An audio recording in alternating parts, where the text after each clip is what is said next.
Bwana Yesu asifiwe. Au ni muda watuja nanga wetu kenga lyamba munjona tundi wena tubele kumasimbwa ambayo bishop wetu andivana madengo kuleta pita awanela makanisha na abeinula watumishi wa Mungu. Kwa hiyo au ni wakati watuja kukananga kukaja kumwenda.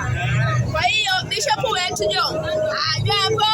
Kwa hiyo wetu ni tibano sendala kulidima kuleta tuweni na munaye ikometiba yimu na munaye ajapa motorista wetu aja aba pale aba shetu aba diakono ai kometiba ya kulinganana apali mwinjilisti wa kimataifa